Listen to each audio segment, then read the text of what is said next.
দর্শক, আজকে আপনাদেরকে আমি দেখাবো আমাদের বাড়ি কিছু পোষা মুরগি বাচ্চা প্রশিক্ষণ দেওয়া গেছে।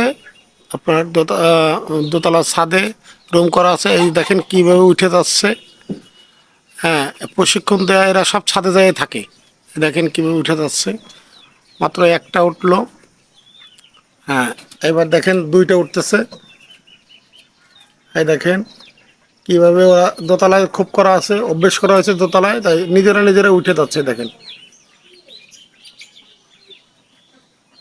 কি সুন্দর করে উঠে যাচ্ছে। ওই আরেকজন নিচে আছে, ওঠার জন্য প্রস্তুতি নিচ্ছে। ওই দেখেন উঠে যাচ্ছে। হ্যাঁ, ওদের দোতলা থাকা অভ্যেস। ঠিক ওই দেখেন উঠে যাচ্ছে। দেখছেন, দুইটা উঠে গেছে।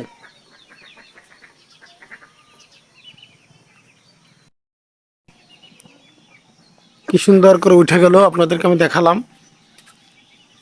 এই মই বাইয়ে বাইয়ে আর উঠে গেছে। ওই যে তাদের খোপ, ওই দেখেন সবাই উঠে সেই খোপেই চলে গেছে। এই দেখেন আমি উঠে দেখাচ্ছি। হ্যাঁ, একেবারে সুন্দরভাবে দেখেন তাদের থাকার জায়গায় চারটে উঠে গেছে। কি সুন্দর করে উঠে গেছে। হ্যাঁ, তাদের খোপের ভিতরে তারা ঠিকই জায়গা করে নিচ্ছে। হুম। হ্যাঁ, সুন্দর করে সবাই ঢুকে গেছে। সন্ধ্যা হয়ে গেছে, সবাই ঢুকে গেছে। ভালো থাকবেন সবাই। আল্লাহ হাফেজ।